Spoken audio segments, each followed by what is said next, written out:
à toutes et à tous. Merci d'être présents en cette fin de journée à la CARSAT Auvergne pour la conférence que va animer Corinne Godard sur le travail pressé.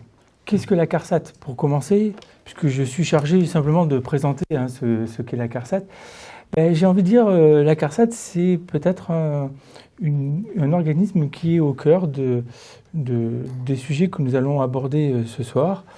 Alors au cœur des sujets en tant qu'employeur déjà, quand j'ai lu le livre, je me suis retrouvé hélas par moments dans certains thèmes. Et puis et au cœur des sujets par rapport on va dire aux prescriptions ou aux constats qui sont faits de par nos missions. Puisque la CARSAT a 4 missions essentielles. La première, et vous la connaissez généralement sous cet angle-là, c'est de payer les retraites. Avec une réforme des retraites qui a fait la une de l'actualité récemment et qui renvoyait beaucoup à des questions d'emploi des seniors. La deuxième mission, c'est ce qu'on appelle l'accompagnement social. Et dans cette mission d'accompagnement social, dans cette mission du service social, l'action principale que nous devons porter, c'est la prévention de la désinsertion professionnelle. Et là aussi, les témoignages qu'on peut recueillir régulièrement en la matière renvoient à des sujets que nous verrons tout à l'heure. La troisième mission est peut-être moins liée directement avec le sujet du jour, encore que, puisqu'on fait de l'action sociale retraite, et dans le cadre de nos missions d'action sociale retraite, on accompagne les personnes âgées. Et là aussi, on sait que toutes les missions du CARE sont particulièrement en ligne avec les sujets du soir. Et puis la dernière mission, qui est celle pour laquelle vous êtes dans ces locaux aujourd'hui, c'est tout ce qui est en lien avec les risques professionnels et notamment la prévention des risques professionnels. Et c'est à ce titre que vous êtes dans les locaux, puisque cette conférence ce soir aussi marque les 10 ans de notre partenariat avec l'UFR STAPS de l'Université de Clermont, et qui est représenté par Fabien Coutarel aujourd'hui.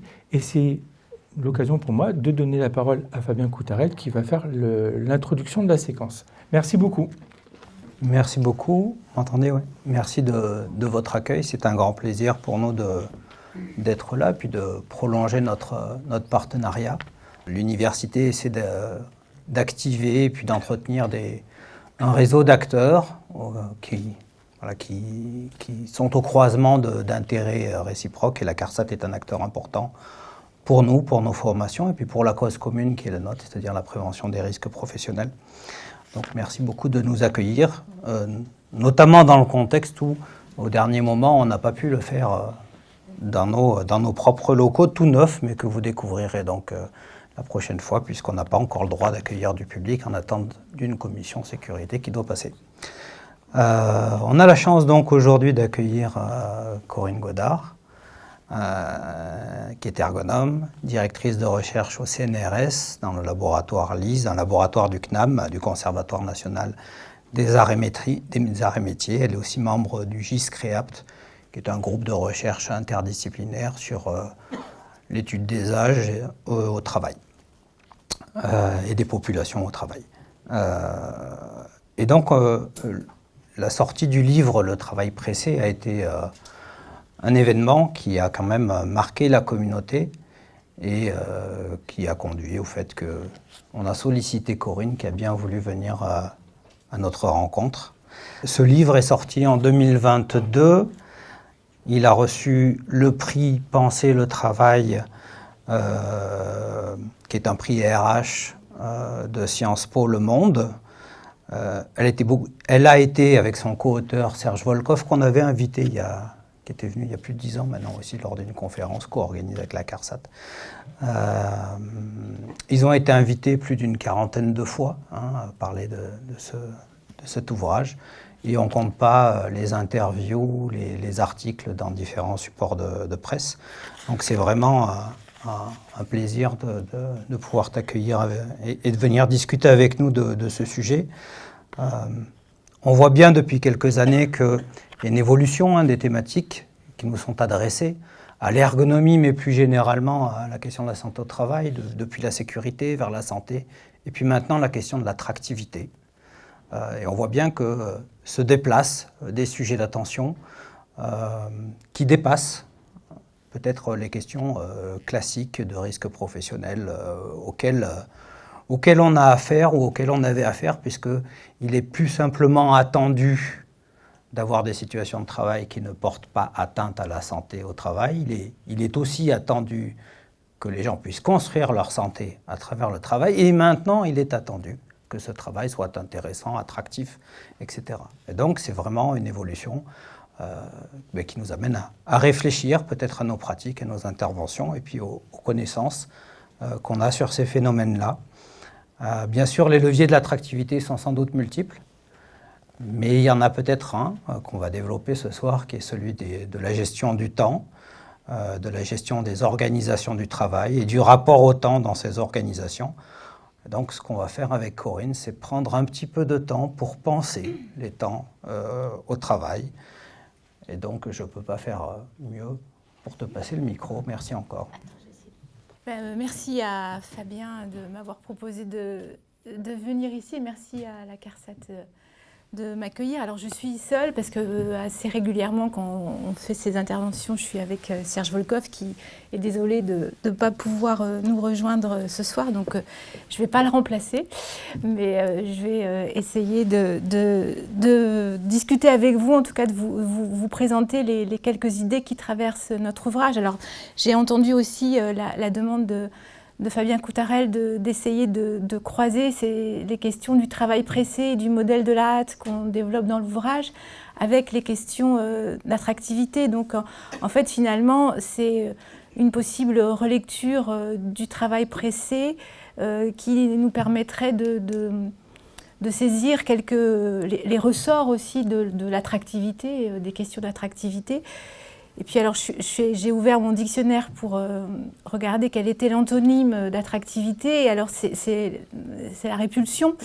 Donc, finalement, c'est aussi nous interroger sur en quoi quels sont les ressorts de l'attractivité du côté du travail, enfin, et au travail, et aussi qu'est-ce qui peut nous le rendre plus rebutant ou en tout cas avoir un effet inverse que l'attractivité et être plutôt dans la répulsion. Donc on va essayer je vais essayer de tricoter ça avec vous ce soir. Alors comme le disait Fabien, c'est certainement aussi une vision un peu élargie de la notion d'attractivité parce qu'aujourd'hui on la voit, c'est un mot qui est souvent utilisé en entreprise et qui est très souvent associé à la partie des nouveaux ou des nouvelles qui arrivent dans l'entreprise, qui ne sont pas tous jeunes d'ailleurs. Et donc c'est la question de l'accueil, de la fidélisation de ces nouveaux. On voit un terme, un anglicisme apparaître de plus en plus avec le onboarding, donc il faut embarquer. Et donc voilà, c'est certainement une partie de l'attractivité, mais comme tu le soulignais, c'est certainement plus large. Ça a à voir, à mon sens, avec les ressources pour pouvoir durer en emploi et dans son travail à différents âges de la vie et suivant là où on en est dans notre parcours, les problématiques ne se posent pas forcément de la même manière. Ça a à voir aussi avec la question du sens du travail. On l'a vu, alors autre anglicisme avec par exemple le quiet quitting ou la démission silencieuse qu'on a vu apparaître après la crise sanitaire. Bon, voilà, il se joue aujourd'hui à un niveau plutôt plus macro-social des questionnements autour de pourquoi travailler, la question du sens du travail. Alors on peut voir le verre à moitié vide en se disant que nous sommes tous en train de déprimer collectivement sur la question de pourquoi aller travailler. On peut voir ça aussi comme une opportunité parce que c'est une période, malgré tout, avec la crise sanitaire, mais aussi avec la réforme des retraites, avec aujourd'hui la question de la semaine en 4 jours ou la semaine de 4 jours, avec la perméabilité des temps, avec le télétravail, etc., où c'est aussi une période où le travail s'invite et le travail avec ses contenus s'invite, et donc ça peut être une occasion pour toutes celles et ceux qui travaillent sur ces questions de travail de pouvoir intervenir et défendre un point de vue. Donc finalement, ces questions d'attractivité, dans cette perspective, c'est se questionner plus largement sur les conditions de la soutenabilité du travail. Et c'est intéressant, alors je ne vais pas refaire l'histoire de cette question de la soutenabilité, mais c'est une question qui est apparue dans le champ des sciences humaines et sociales il y a une bonne vingtaine d'années maintenant. Et la soutenabilité, en tout cas les systèmes soutenables, étaient ceux qui étaient clairement définis comme s'opposant au système intensif. Donc cette question de l'intensité du travail et des formes d'intensification du travail se pose dès le début de l'apparition de ce terme du sustainable work, là, comme s'opposant, c'est ce qui s'oppose. Et finalement, notre bouquin part de ce constat d'intensification du travail. Alors on n'est pas du tout les premiers à le montrer, hein. C'est une question qui est aujourd'hui bien documentée parce que cette intensification est apparue en France, mais plus largement aussi à l'échelle européenne, début des années 90, avec parfois, je vous donnerai quelques chiffres si ça vous intéresse, une pente qui se gravit, qui devient un peu plus raide dans les pourcentages début des années 2000 et qui, si elle se stabilise sur certains indicateurs aujourd'hui, reste quand même à des niveaux assez hauts. Donc le processus d'intensification s'installe dans le temps. Il y a un économiste que vous connaissez peut-être qui s'appelle Philippe Askenazy qui parle de l'apparition du productivisme réactif au début des années 90 qui, de son point de vue, explique assez comment l'intensification a commencé à s'installer. Et donc ce productivisme réactif, il implique finalement pour les organisations du travail un temps de réaction court au temps du marché et d'autre part d'être en capacité de changer, alors de changer tout le temps et de changer vite. Donc ça reste quand même deux caractéristiques fondamentales qu'on voit du côté des processus d'intensification. Et c'est aussi ce que Serge Volkov et Michel Golac avaient décrit il y a une vingtaine d'années déjà, un enchevêtrement de contraintes avec des temporalités de différentes natures. C'est-à-dire, si j'essaye de l'illustrer rapidement, le secteur industriel garde ses caractéristiques industrielles mais importe des caractéristiques du monde du tertiaire ou des services. Ça marche dans l'autre sens. Et puis, il y a des caractéristiques qui étaient jusqu'ici assez propres au monde artisanal, notamment la question du travailler ensemble, du collectif, de la créativité, de trouver des solutions malgré tout ensemble, etc., qui s'invitent aussi dans les nouvelles formes de management, y compris dans le secteur industriel comme dans le secteur du service, et finalement assez peu de réflexion sur en quoi ces différentes caractéristiques sont porteuses elles-mêmes de rythme, de durée et d'objectifs dans la manière dont on remplit ces temps, et de voir comment ça s'accorde ou au contraire comment ça rentre en conflit, voire en concurrence. Et ce qui se passe au bout de cette ligne, c'est que chacune à son poste de travail essaye de faire avec ces multiples temporalités porteuses de conception du temps et de ce que ça doit être le temps de travail différentes.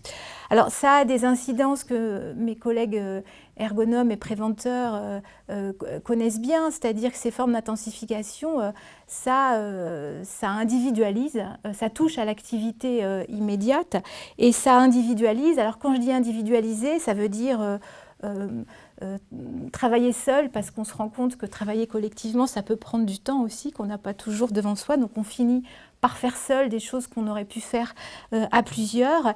Et puis ça individualise aussi dans le sens où on a le sentiment que quand on est débordé, quand on n'arrive pas à y faire face, ça n'arrive qu'à moi. Mes collègues semblent mieux s'en sortir, ou en tout cas cette question-là n'est pas débattue, donc le sentiment d'une grande solitude dans son incapacité à faire avec des contraintes de temps multiples. Donc ça agit à l'échelle immédiate. Alors je ne vais pas vous donner trop de chiffres, mais je peux vous en donner quelques-uns pour vous montrer quand même l'ampleur du phénomène. Donc ils sont issus de l'enquête conditions de travail de la DARES que certains connaissent peut-être. Donc la DARES qui est la branche statistique du ministère du Travail, un salarié dont le rythme de travail est imposé par des normes ou des délais de moins d'1 heure, c'était 5% disaient oui en 1984, et 29% en 2016 et en 2019 c'est à peu près la même chose. Donc vous voyez, c'est des changements de grandeur. Sur la même période, avoir un rythme dépendant d'une demande externe et exigeant une réponse immédiate est passé de 28 à 58%. La question telle qu'elle est formulée, on pourrait s'imaginer que ça concernerait juste que le travail industriel sur des lignes de production cadencées, etc. Mais en fait, ça touche beaucoup de secteurs professionnels. Une dépendance vis-à-vis des collègues, c'est passé de 11 à 29%. Donc on pourrait continuer cette liste, simplement pour vous dire que voilà, cette histoire de multiplicité des contraintes temporelles n'a fait que croître dans les dernières décennies. Donc ça touche évidemment notre activité immédiatement, dans le moment présent, et ça le touche aussi à l'échelle de la journée, de la semaine, du mois, avec des horaires qui débordent. Là, je pourrais relater, ce qui n'est pas dans le bouquin, mais une petite enquête qui a été faite dans le réseau que Fabien citait tout à l'heure, le CREAPT, à l'échelle, dans une entreprise de l'aéronautique, si mon souvenir est bon, où parmi le questionnaire, il y avait une question, est-ce que vous dépassez souvent vos horaires normaux? Donc la réponse était 40% chez les cadres. Alors, on peut se dire c'est beaucoup, mais on s'attend tout à fait à ce que les cadres, en plus, qui sont sur des contrats horaires un peu différents, dépassent leurs horaires. Mais c'était aussi 10% des ouvriers. Et ça, finalement, on ne s'y attendait pas vraiment, parce qu'on s'imaginait que pour certaines catégories socioprofessionnelles, il y a la pointeuse, mais en fait, même cette idée de la pointeuse a tendance à disparaître avec des débordements donc dans toutes les CSP. Et puis, cette intensification, elle touche aussi à une échelle de plus long terme, qui est celle des parcours professionnels, et notamment cette idée de changement qui est portée par le productivisme réactif, fait qu'on change dans son travail, on change de travail, on change d'emploi, on a des périodes sans emploi et de reprise. Et donc ces changements, souvent menés à tambour battant, rythment nos parcours professionnels. Alors on a appelé ça, plus que l'intensification, un modèle qu'on a appelé le modèle de la hâte. La hâte au pluriel même, mais ce qui est peut-être aussi important, c'est l'idée de modèle, parce que finalement l'intensification, c'est le résultat de contraintes de temps. L'idée de modèle, c'est que ça vient s'inviter comme principe organisateur du travail, et c'est un modèle dans le sens où il est présenté comme quelque chose de non discutable. C'est pas possible de discuter, de desserrer les contraintes de temps, parce qu'on ne peut pas faire autrement, et c'est comme ça. Quand on a fait nos différentes rencontres avec différents salariés, on avait d'abord beaucoup de personnes qui nous disaient « mais que voulez-vous qu'on fasse ?» puisque avoir plus de temps, être moins pressé dans son travail, ça voudrait dire soit avoir moins de choses à faire, soit être plus nombreux pour pouvoir les faire, et c'est pas possible, ou c'est possible à la marge.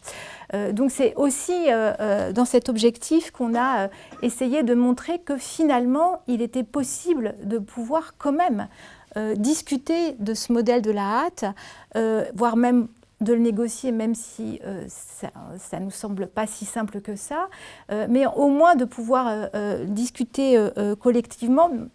C'est une des intentions du bouquin, c'est de participer à notre mesure, à une forme de désindividualisation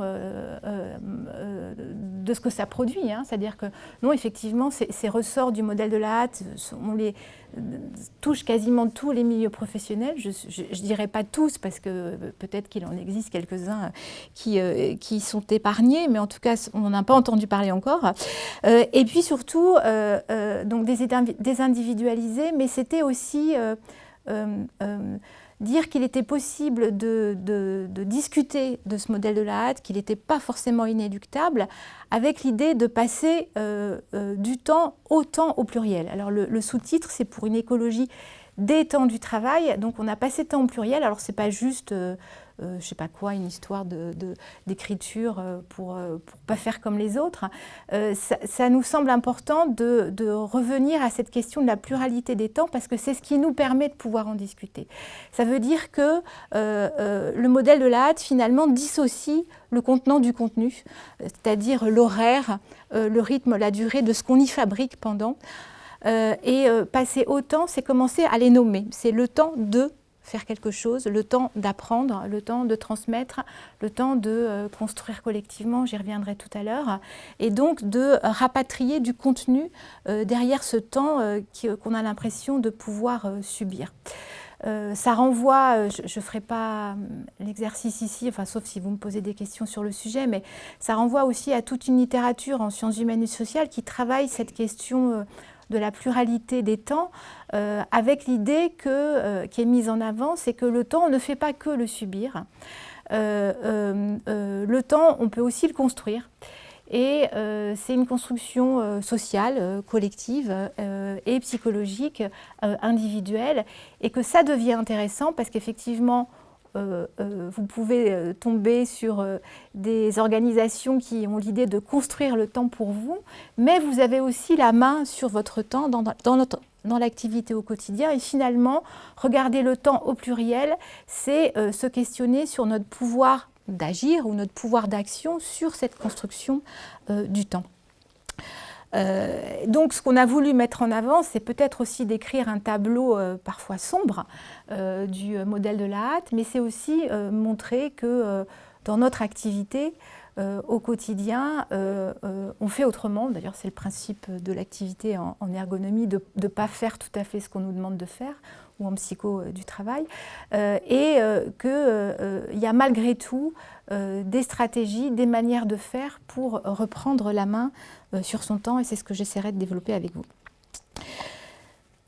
Donc c'est un bouquin qui en fait ramasse des histoires de terrain, d'enquête, alors dans notre pratique à Serge et moi depuis une trentaine d'années, mais aussi de collègues dont certains sont présents ici, qu'on a essayé de relire en les décryptant du point de vue des dimensions temporelles qu'ils portaient. C'est-à-dire qu'on a écrit un bouquin en reprenant, chaque chapitre correspond à une problématique assez classique rencontrée dans les situations professionnelles, et on a essayé de les regarder sous l'angle des dimensions temporelles. Donc c'est pas du tout un public qui serait destiné qu'à des spécialistes du travail, mais ce n'était pas du tout notre idée de départ.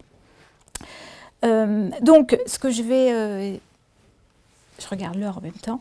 Ce que je vais essayer de faire avec vous, c'est peut-être de vous raconter quelques petites histoires qui seraient susceptibles d'illustrer, ou en tout cas de réfléchir aux questions d'attractivité du travail, ou au contraire, ce qui peut rendre le travail plus rebutant. Je ne sais pas, en tout cas, c'est une discussion qu'on pourra avoir. En tout cas, des histoires de répulsion, peut-être dans un premier temps, et puis après de voir comment, au fil de l'activité, il y a des moyens de résistance, en fait, vis-à-vis de ce modèle de la hâte. Donc évidemment, je vais commencer par l'attractivité telle qu'elle est souvent convoquée dans les entreprises autour de l'accueil et de la fidélisation des nouveaux. Et je vais commencer par c'est le premier chapitre. Bon, il s'appelle « Tu repars déjà ». Donc ça donne un peu l'idée de ce qu'on a voulu défendre. Alors, bon, c'est vrai que ces questions d'accueil et de fidélisation des nouveaux, c'est devenu très visible depuis la crise sanitaire parce qu'on a eu le sentiment qu'un certain nombre d'entrants posaient des exigences. Hein. Maintenant, on retourne un peu les rapports de pouvoir dans cette affaire-là. N'entraient pas à n'importe quelles conditions. Mais au Créapt, où on s'intéresse à des questions de démographie, de population active, cette question de l'attractivité et des difficultés à fidéliser, on l'a vu apparaître il y a à peu près une vingtaine d'années, et c'était quelque chose, c'était un thème qu'on tentait de mettre sur la table avec les entreprises avec qui on travaillait à cette époque-là. Et c'est vraiment, alors si je fais un rapide point démographique, hein, il y a eu, début des années 2000, les premiers baby-boomers sont partis à la retraite. Hein, en 2005, ça a commencé. et de manière conséquente. Et en fait, on s'est retrouvés, les entreprises se sont retrouvées avec des départs plus nombreux que dans la période précédente, et donc avec cette question sur la table de pouvoir accueillir des nouveaux. Alors même si ce n'était pas un remplacement pour un départ, il y avait quand même des opportunités d'entrée, et donc cette question de la fidélisation s'est posée parce que s'imaginaient dans de nombreux secteurs professionnels qu'il suffisait de publier une offre d'emploi et puis de former un peu et puis ça allait suffire. Et donc il y avait déjà un certain nombre de secteurs qui avaient des difficultés, et la crise sanitaire nous a révélé que cela touchait beaucoup d'autres secteurs maintenant. Donc, alors parfois je fais ça. Je vais commencer juste par les premières lignes du bouquin parce que ça reprend on est dans le bâtiment et ça raconte l'histoire d'un nouveau là, qui raconte son arrivée en fait dans l'entreprise. Et donc comme nouveau, il fait « Mon premier chantier, je l'ai très mal ressenti, j'en étais dégoûtée, j'ai failli quitter le chantier d'ailleurs. Au départ, j'étais un peu casse-cou puisque je venais des commandos de l'armée, mais physiquement, c'était fatigant.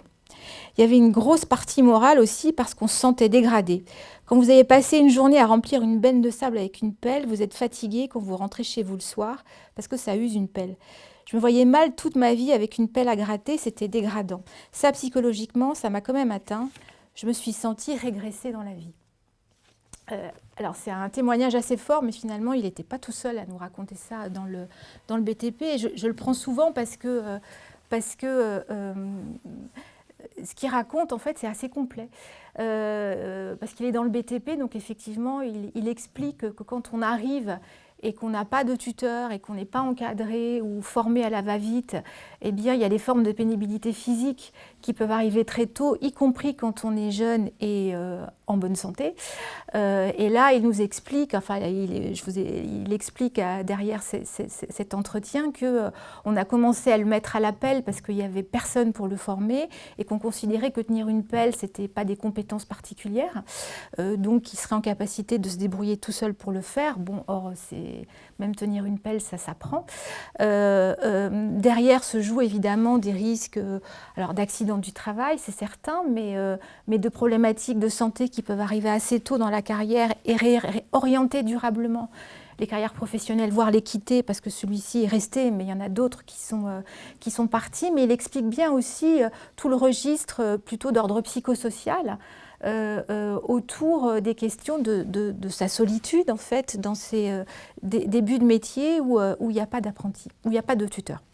Donc voilà, cette dimension est posée, en fait, c'est que bien souvent, ce temps de la transmission est considéré dans ce modèle de la hâte comme un temps non productif à court terme, des calculs de productivité, particulièrement dans les chantiers, puisque dès qu'ils commencent, ils sont déjà en retard. Hein. L'idée de former rentre en concurrence directement avec le temps de la production, et ça a des conséquences qui peuvent être délétères, voire même peuvent faire fuir les salariés très tôt dans leur début de carrière. Ça peut faire aussi des dégâts du côté des tuteurs. Ou des tutrices, on n'y pense pas forcément parce qu'on s'imagine qu'il n'y a que les nouveaux ou nouvelles qui seraient impliqués dans ces questions d'attractivité, mais ça les touche aussi et on relate, on change de secteur, on est dans le secteur hospitalier et c'était des témoignages qu'on avait recueillis lors d'une formation syndicale où dans un service de gérontologie, une aide-soignante raconte sa difficulté à assurer sa mission de formation des stagiaires. On est dans le public, donc c'est une mission qui fait partie du métier, hein, c'est obligatoire d'accueillir des stagiaires. Et là, elle explique comment, en fait, alors qu'elle adore transmettre et que pour elle, la transmission, c'est quelque chose d'important, c'est une valeur qui fait sens dans son métier, le fait même de transmettre dans des conditions de travail qu'elle juge déjà néfastes pour elle-même, la met dans une difficulté, voire dans des conflits éthiques personnels. Et donc là, elle raconte, donc je vous raconte cette petite histoire parce qu'on saisit tout de suite les ressorts de cette affaire-là. Donc des patients âgés, il faut faire les toilettes. Donc la stagiaire arrive et elle ne sait pas quoi lui transmettre. Pour qu'elle arrive à s'en sortir, il faudrait qu'elle lui transmette comment faire une toilette en 5 minutes, mais elle considère que c'est du travail bâclé. Donc en fait, elle lui transmet du sale boulot. Ou alors, elle lui montre comment faire une belle toilette, ça prend une vingtaine de minutes, et elle sait très bien qu'elle lui montrera ça et qu'elle aura quasiment jamais l'occasion de pouvoir le mettre en œuvre et qu'elle ne sera pas équipée pour pouvoir répondre aux exigences du quotidien. Donc la transmission peut être un temps tout à fait essentiel du métier et à la fois révélateur de conditions de travail délétères, souvent vécues individuellement comme étant du sale boulot dans certains métiers. Alors, le sale boulot, il est du côté du BTP aussi sous une autre forme. Et donc finalement, la situation même de devoir transmettre devient elle-même délétère. Donc le modèle de la hâte, il oblitère ce temps ou le minimise dans ses contenus. Alors, les tuteurs, je fais un petit aparté parce que Serge Volkoff là, vient de sortir quelques chiffres qui sont issus de l'Observatoire Everest. Je ne sais pas si vous en avez entendu parler, mais c'est un outil statistique mis en œuvre par les médecins du travail, mais toutes les données sont agrégées et permet d'interroger les bases de données sous certains angles. En fait, finalement, les tuteurs ne sont pas forcément des seniors, c'est-à-dire la majorité des tuteurs sont plutôt des quarantenaires. Et les structures, plus on vieillit et moins on a de probabilité d'être tuteur. Donc vous voyez, on est souvent à l'inverse d'une situation où on aurait le sage senior qui transmettrait son savoir. Alors du côté positif des conditions de travail, on voit en fait que quand on est tuteur, on a soi-même plus la probabilité de suivre une formation que quand on n'est pas tuteur. Et on considère que son métier, quand on est en plus tuteur, c'est un travail qui permet d'apprendre, varié, un meilleur sentiment de sécurité en emploi, donc des valeurs positives en fait, qui sont associées au fait de tenir la fonction de tutorat. Mais en contrepartie, les tuteurs sont ceux aussi qui sont plus sous contrainte de temps. Par rapport aux collègues qui ne sont pas tuteurs dans beaucoup de registres temporels, des horaires qui débordent, sauter des repas, avoir le sentiment de traiter des opérations trop rapidement qui demanderaient plus de soins. Donc on voit bien aussi le revers de la médaille du tutorat qui peut porter des valeurs positives mais qui finalement renforce un peu plus ce sentiment de contrainte temporelle et que l'on quitte au fur et à mesure qu'on vieillit, alors qu'on s'attendrait justement à ce que plus l'expérience s'accroît, plus on serait en capacité de pouvoir le transmettre. Je vais faire les choix. Je suis toujours beaucoup plus bavarde.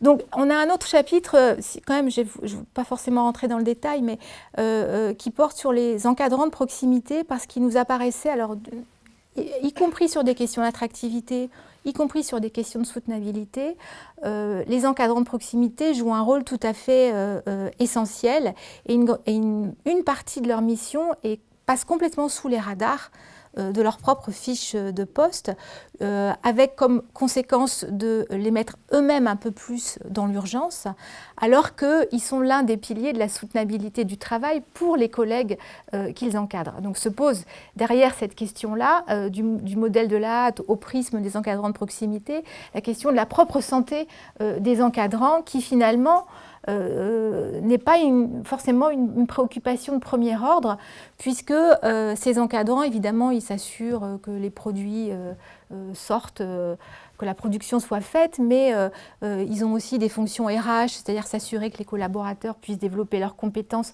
quitte à ce que ces collaborateurs quittent les encadrants. Donc c'est toujours un peu la difficulté à former pour garder et avoir des ressources collectives, et à la fois, plus on les forme et plus il y a la probabilité qu'ils aillent voir ailleurs. Mais aussi des fonctions de préventeurs, en fait, de la santé. Et ces fonctions de préventeurs de la santé les placent dans des grandes difficultés pour pouvoir exprimer eux-mêmes leurs difficultés de santé par rapport à leur travail. Donc je vais aller un peu vite, mais on a essayé de les décrire comme à la fois étant des jongleurs, des acrobates, des équilibristes, à l'articulation de prescriptions descendantes qui sont de plus en plus organisées sous forme d'indicateurs à respecter, avec des formes de pilotage par la date. C'est-à-dire qu'il faut qu'à telle date ce soit fait, il faut qu'à telle date on ait tous intégré le changement. J'ai une collègue qui a soutenu sa thèse il n'y a pas longtemps sur les méthodes agiles, et c'était l'idée, dans 6 mois on passe en agile.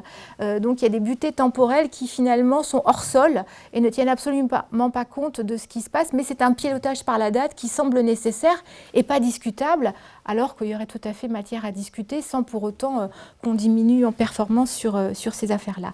Donc on les voit en permanence jongler avec les distances en étant tantôt près des indicateurs pour tenter de les satisfaire, voire de passer un peu de leur temps à les verdir, et puis tantôt près des collaborateurs pour être au plus près des difficultés de terrain au quotidien. Alors ça se traduit pour ces managers par des difficultés, alors des conflits éthiques, des problèmes de légitimité aussi, parce que s'ils sont trop proches des indicateurs, c'est leur équipe qui risque de mettre ce manager à distance. Mais c'est aussi la nécessité d'avoir du temps devant soi pour quand même faire son cœur de métier, quelques dossiers sensibles. Et on voit de nombreux managers qui débordent complètement leurs horaires en arrivant très tôt le matin ou en restant tard le soir pour pouvoir faire ces dossiers sensibles nécessitant un peu de concentration en dehors de la présence de leurs équipes. Donc ces questions-là posent finalement des questions aussi aux entreprises de profil de recrutement. Est-ce qu'on a un manager qui est proche des problématiques de terrain ou qui est un professionnel des activités de reporting, et ça pose aussi la question des règles de mobilité, puisque on sait très bien que le changement que j'évoquais tout à l'heure, c'est aussi modèle nos compétences attendues, c'est-à-dire savoir changer, c'est une compétence en soi, et donc un cadre qui ne sait pas bouger tous les 3 ou 4 ans est un mauvais cadre qui reste dans l'immobilité. Donc, en tout cas, la soutenabilité du travail passe aussi par les managers et leur propre santé. Les pâtissiers, en fait, je voulais vous changer de milieu professionnel. Les pâtissiers dans le milieu artisanal.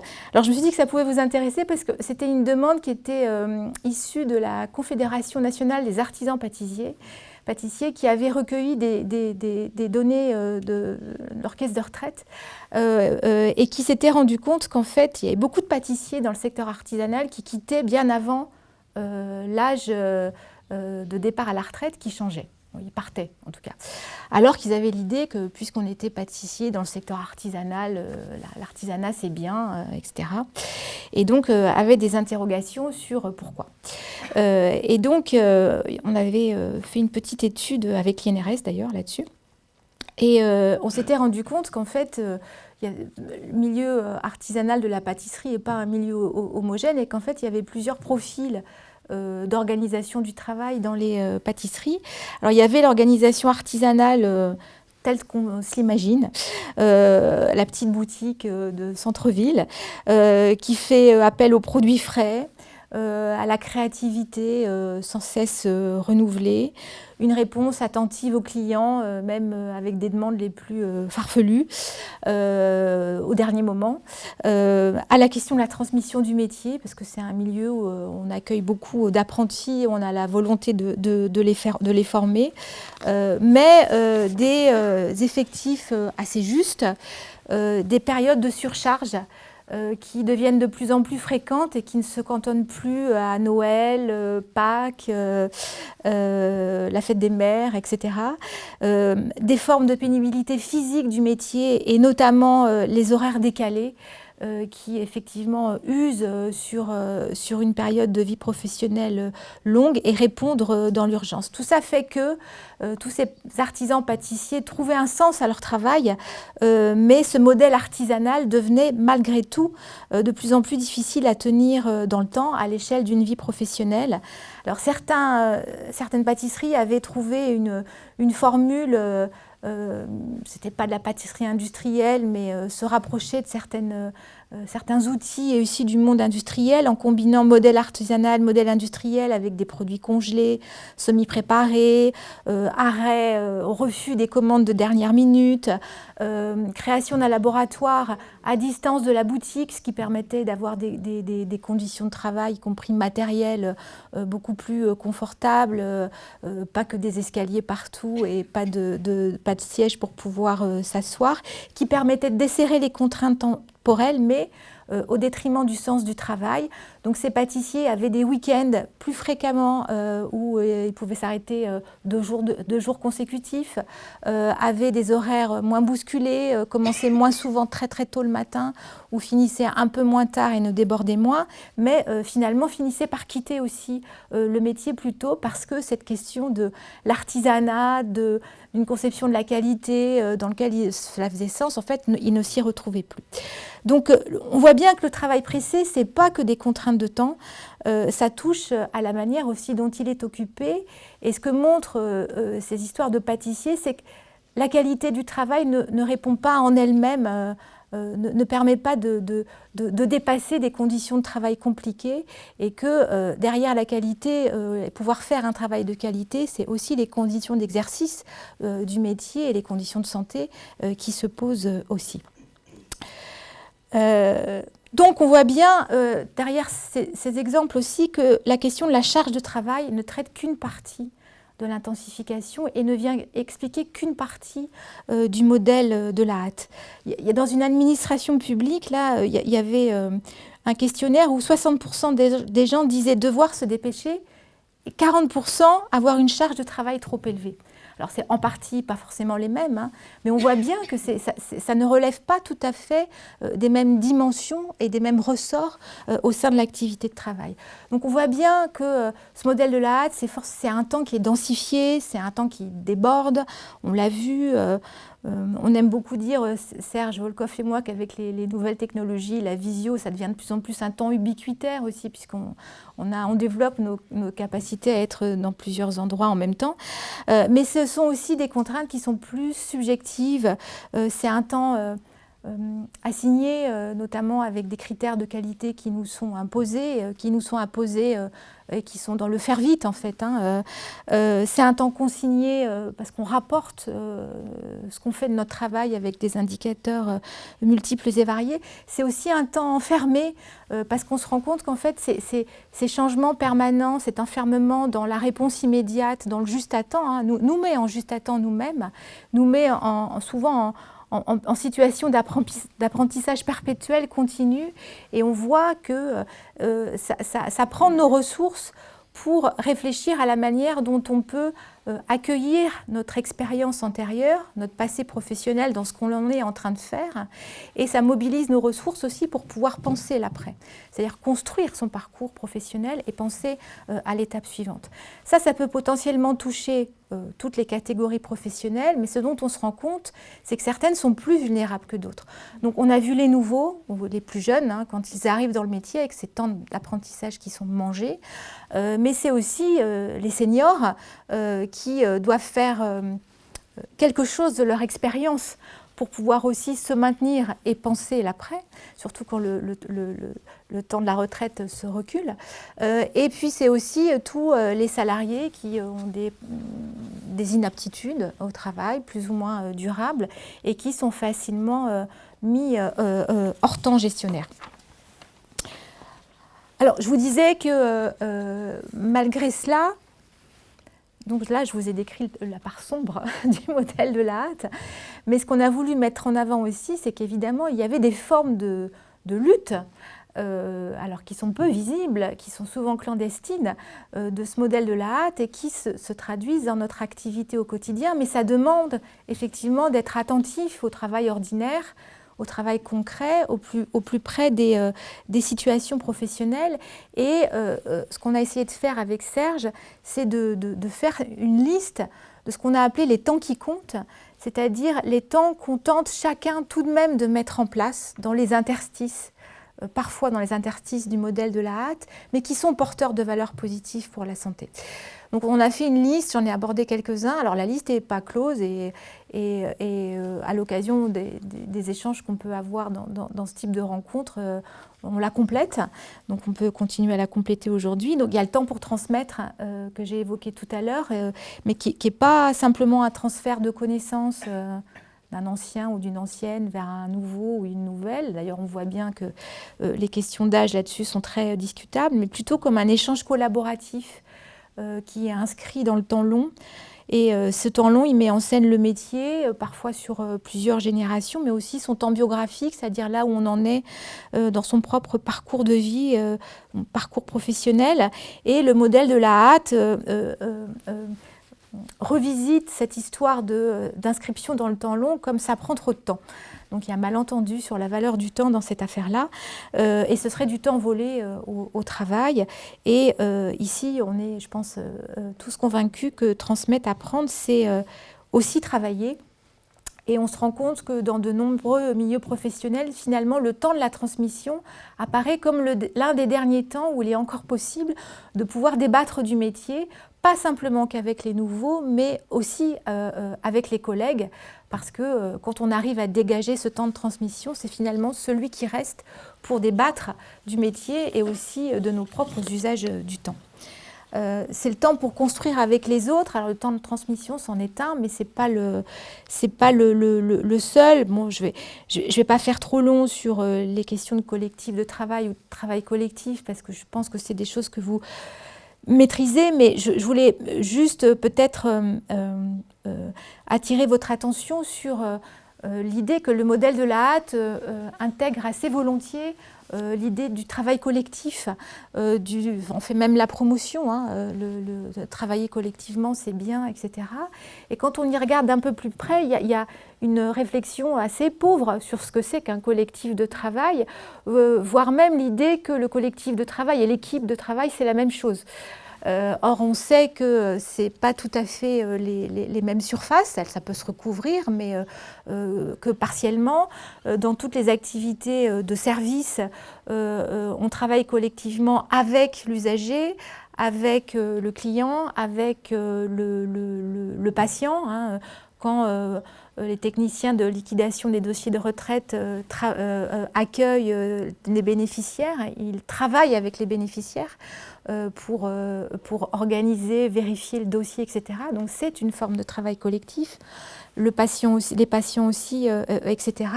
Et donc cette idée, cette injonction à travailler collectivement finalement pour se débrouiller à ressources souvent équivalentes ou moindres, se fait en plus avec une idée du collectif qui, comment, quand. Si je repense aux méthodes agiles, hein, cette idée, les méthodes agiles, en fait, fabriquent une multitude de repères temporels où le collectif est mobilisé à différentes échelles. Et en fait, on arrive à des prescriptions assez fortes du travail collectif sans réflexion basée sur l'activité réelle. Construire avec les autres, c'est aussi construire des échanges sur les changements, leur nature et ce que ça fait à l'activité. C'est le temps pour créer aussi. Alors, évidemment, quand on s'intéresse à l'activité, la créativité, c'est le fait même de faire différemment de ce qui nous est demandé, c'est ce décalage. Mais cette histoire de la créativité, c'est aussi la capacité symbolique à être actif et donc à pouvoir reprendre la main sur son temps. Donc ce temps créatif est une ressource pour la santé et peut-être qu'il oppose une autre manière de concevoir, un autre terme largement utilisé dans les entreprises, l'innovation, qui est utilisée à toutes les sauces et qui est aussi montrée comme une injonction à être innovant. Et l'innovation, souvent comme injonction, et ce qui est innovant, c'est ce qui fait rupture avec le passé. On va faire autre chose autrement. Et cette histoire de créativité et du temps de la créativité appelle plutôt à un dialogue avec le passé et les expériences individuelles et collectives antérieures pour pouvoir penser l'après. Et la question de la créativité et donc d'une autre manière de voir l'innovation, elle se joue dans ce dialogue entre passé, présent et futur. C'est aussi un temps pour élaborer son parcours. Ça, c'est quelque chose dont on s'est rendu compte, notamment chez les nouveaux. C'est l'idée que quand on travaille aussi à ce qu'on va faire après. Et on voit dans certaines entreprises, je pense par exemple à des compagnons de l'aéronautique, où ce temps d'élaboration du parcours en fait est un temps complètement invisibilisé. Du coup, il rentre en concurrence avec le temps de travail tel qu'il est inscrit dans la fiche de poste. C'est de faire vite son travail pour pouvoir imaginer, repérer là où je pourrais aller après, puis me manifester auprès du chef d'équipe, puis lui dire que je suis disponible, puis commencer à me former en montrant que je suis là, etc., pour qu'on puisse penser à moi le jour où le poste va se libérer. Et donc ce temps d'élaboration de parcours, c'est un temps masqué qui vient s'ajouter au temps de travail et qui peut renforcer les contraintes de temps au quotidien, parce que ce n'est pas un temps qui est pensé comme faisant partie du travail. Le modèle de la hâte fait que vous êtes plutôt rivé à ce qui se passe ici et maintenant dans l'immédiateté.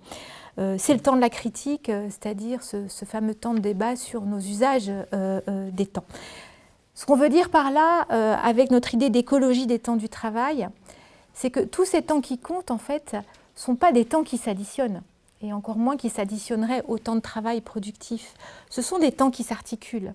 Ce n'est pas un temps qu'on terminerait et puis on démarrait le suivant, puis le suivant, etc. Ils s'entremêlent en permanence et c'est pour ça qu'on prône une écologie des temps du travail, c'est-à-dire des temps qui s'allient, qui s'épaulent plutôt que s'affrontent ou rentrent en concurrence.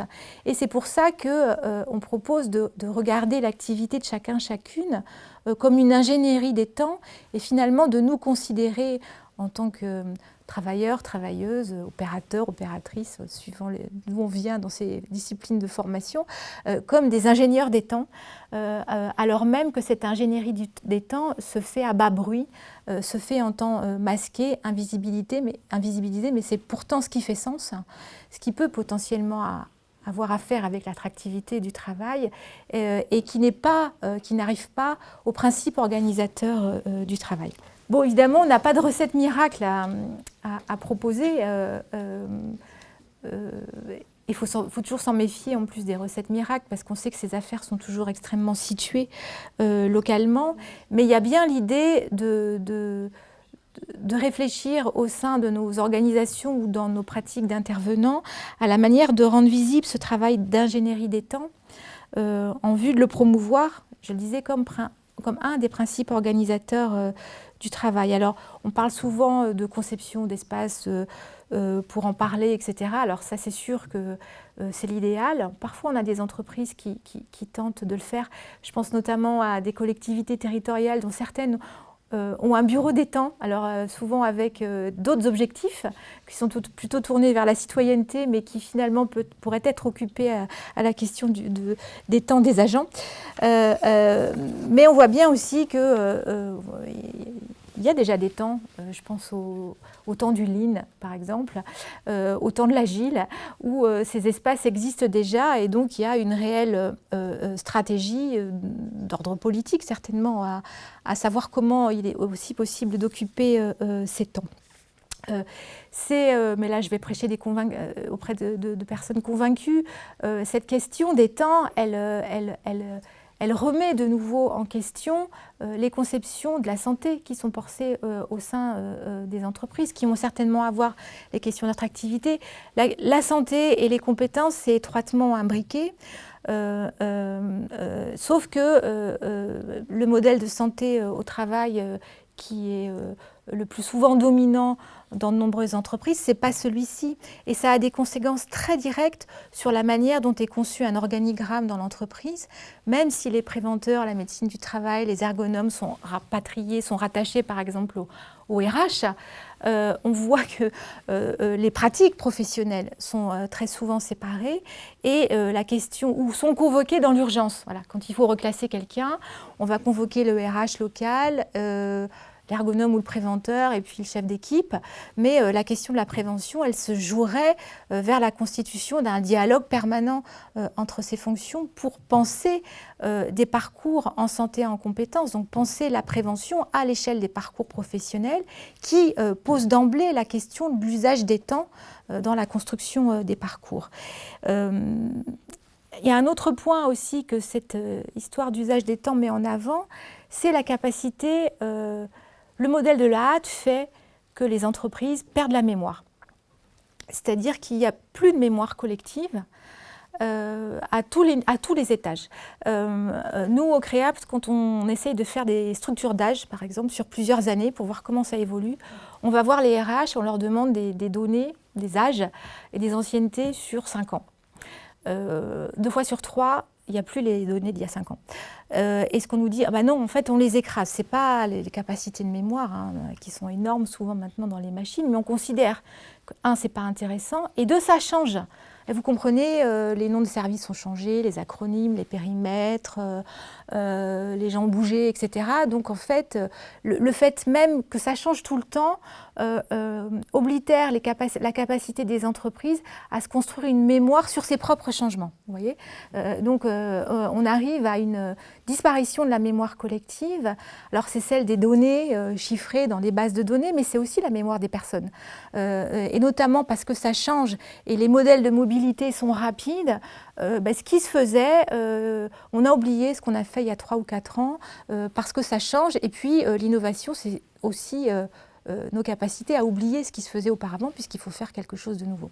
Aujourd'hui, je vois ma structure, le GIS CREAPT, existe depuis un peu plus de 30 ans maintenant. Et parfois, on a des entreprises avec qui on travaille depuis plusieurs décennies.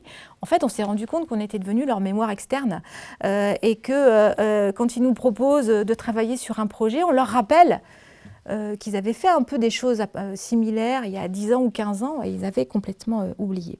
Donc ça repose aussi cette question du modèle de la mobilité. Pourquoi pas parler d'immobilité, le changement, mais pourquoi pas parler de stabilité? Et puis l'innovation doit-elle être disruptive à tout prix?